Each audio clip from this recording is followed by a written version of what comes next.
Imagine opening a door and spotting a pair of playful little ghosts floating around in the corner, waiting for their chance to say boo. Or a colorful cascade of autumn leaves tumbling down your doorframe, bringing that crisp, cozy fall feeling indoors. Hello everyone, Jennifer Maker here. And it's a beautiful day to learn how to make these fun and easy fall door corner decorations. Each decoration is made from stacked cardstock layers that create beautiful depth and detail, but they're simple enough for anyone to put together in an afternoon. They're lightweight and easy to attach thanks to this helpful support piece and some removable adhesive. Plus, these designs have little something to make them even more unique: decorations inside the corners. This extra bit of flair helps to instantly transform an ordinary space into a festive celebration. Best of all, I have not just one, but two designs to greet you every time you walk through a door. A cheerful fall version with colorful leaves, and a spooky Halloween version, complete with spiders, webs, and friendly ghosts.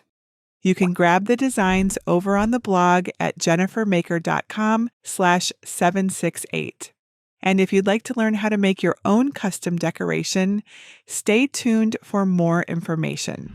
I'll show you exactly how to cut, layer, and hang each design so they look amazing in your home.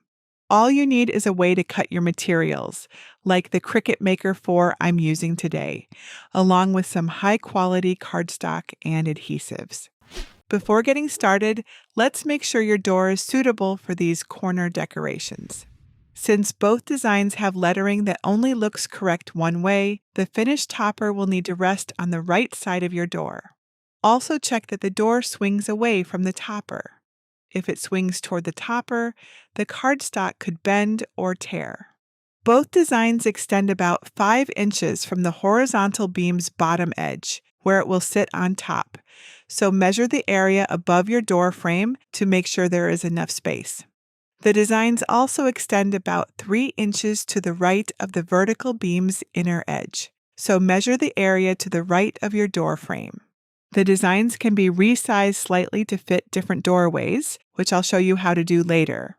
But if it won't quite fit and you still love these toppers, they look great as decorations for picture frames too. Now, let's see how the door toppers come together. I've pre-cut the pieces so we can jump right into assembly, starting with the Halloween design.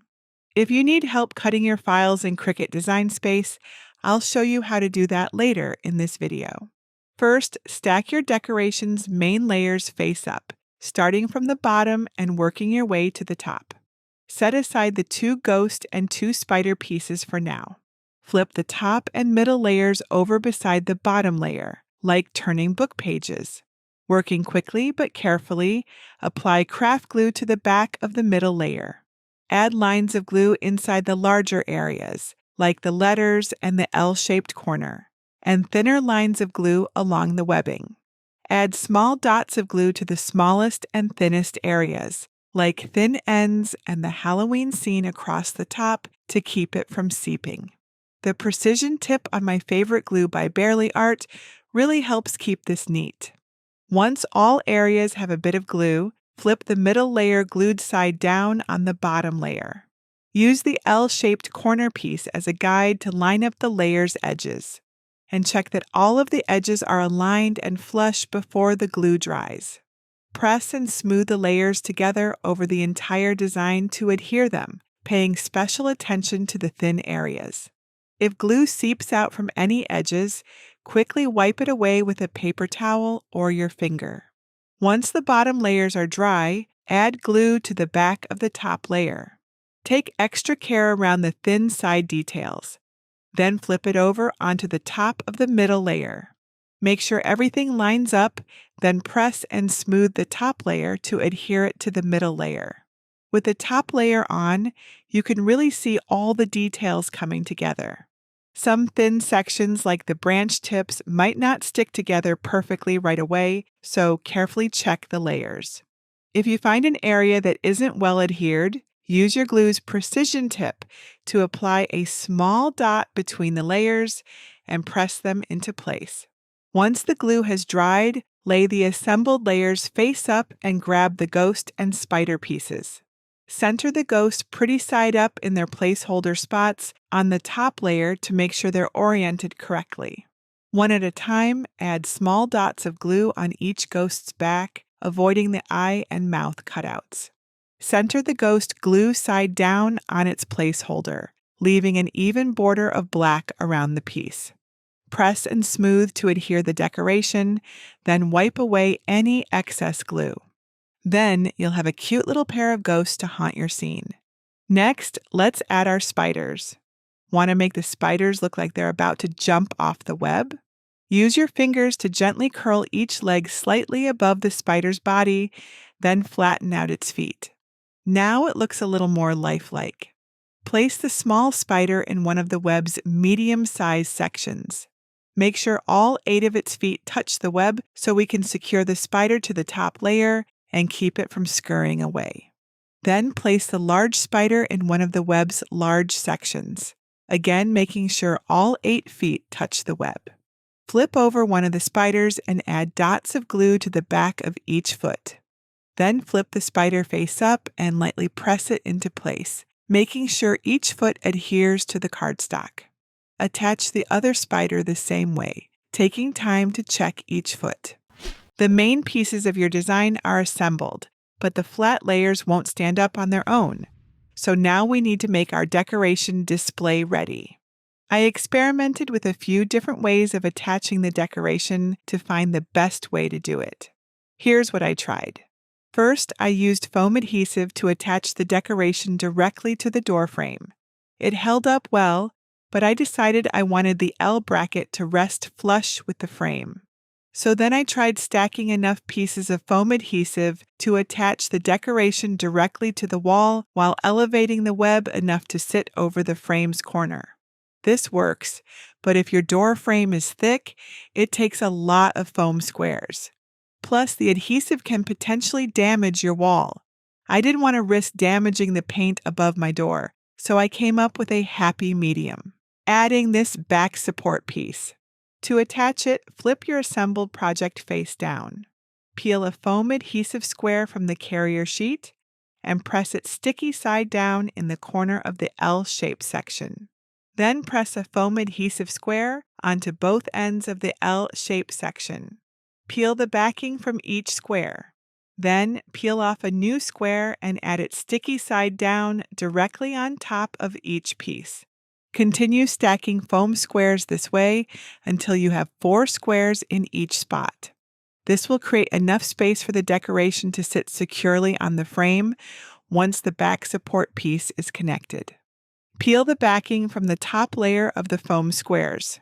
Then line up the back support piece so it's flush with the decoration's L-shaped corner and press into place.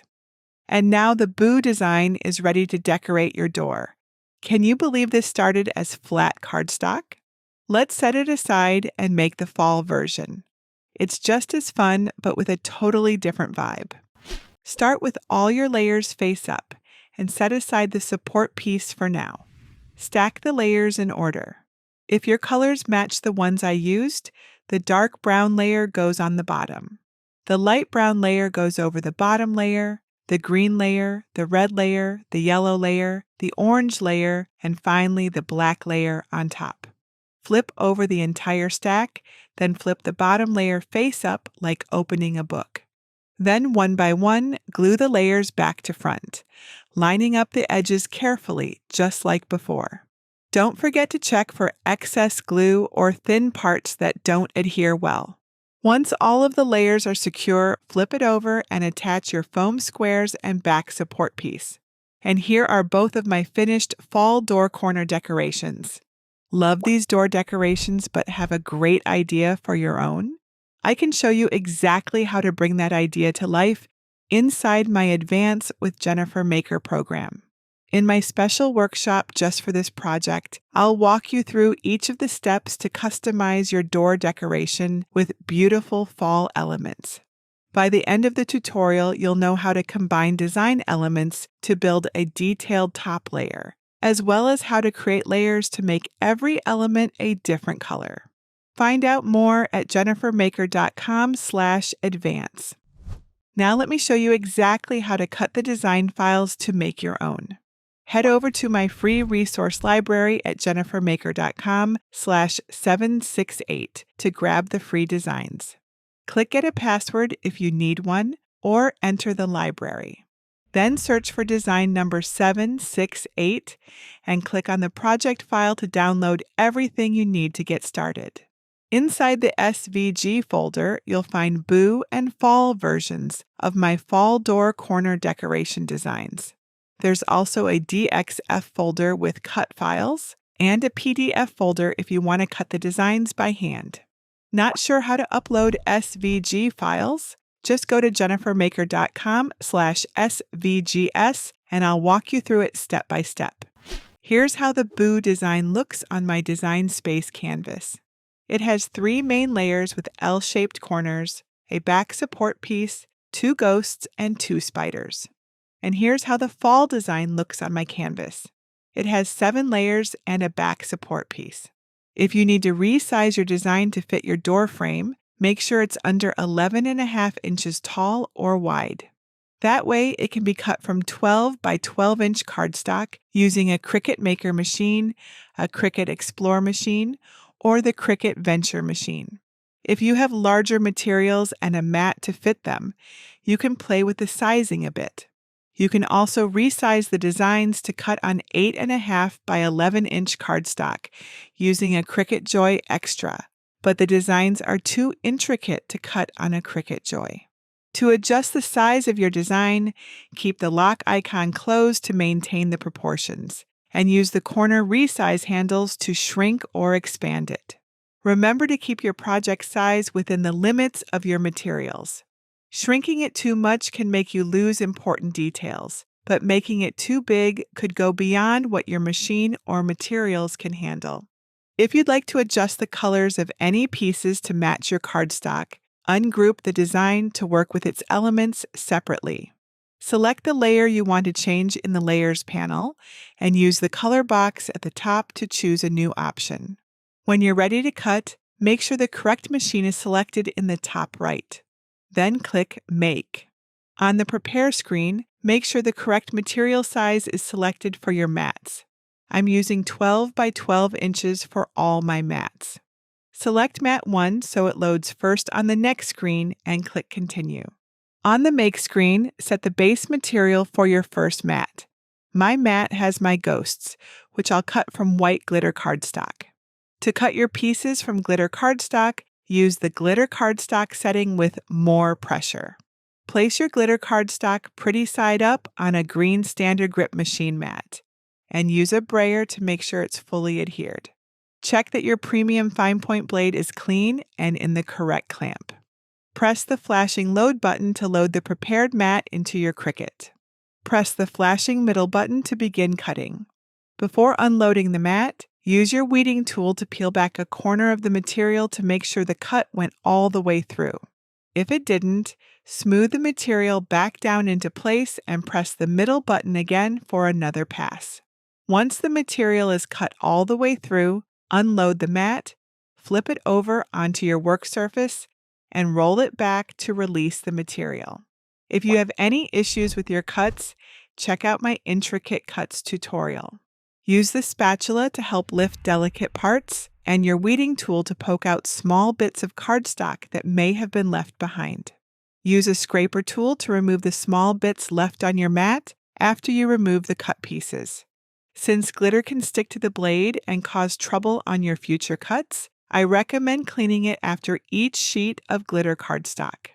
Remove the housing and blade from the clamp, press down on the plunger, and carefully clean the blade with an alcohol wipe or poke it into a ball of aluminum foil several times. Be careful, it's sharp. I'll cut my spiders from black glitter cardstock the same way. I'm using 65-pound cardstock for the rest of my mats, so I'll select the medium cardstock setting with More Pressure for cleaner cuts. Place your regular cardstock face up on a green standard grip machine mat and use a brayer to secure it. Then cut and unload your remaining mats. Lay your cut pieces face up And now you're ready to assemble following my earlier steps. Don't you just love how simple cardstock can turn into such a beautiful, detailed project? And now you're ready to decorate for the season. Installation is easy. I'll demonstrate using a picture frame, which you can also use if you don't have a suitable door frame. Rest the L-shaped support piece on the top right corner of the frame. For the boo design, you can use small pieces of tack to secure the thin webbing pieces to the door frame for extra security. Tack can help you keep the inside pieces of your Hello Fall decoration in place too. Once your decoration is secured, you'll have a fun and festive welcome every time you walk through the door. Cutting all these details so they align perfectly is so much easier with a cutting machine. If you don't have one of these amazing Cricut machines yet, I do a free giveaway every month. Head over to jennifermaker.com/Cricut-giveaway for your chance to win. And if you're spending more time trying to figure out Cricut Design Space than actually making things, I've got you. I put all of my best cheats into a guide I call the Cricut Coach Playbook. I filled it with simple step-by-step diagrams of all of the things we do in Cricut Design Space, so you'll know exactly what to click, where to find tools, and how to make it work for you. It takes out all of the guesswork and just gives you more time to do what you love, crafting. Head on over to CricutCoach.com to grab your copy and make every crafting minute count. I would love to see your finished fall corner door decorations. So be sure to join us on Facebook at jennifermaker.com/CricutCrafters and share a photo in our group. And that's it for today. Until next time, this is Jennifer Maker reminding you to craft a life you love.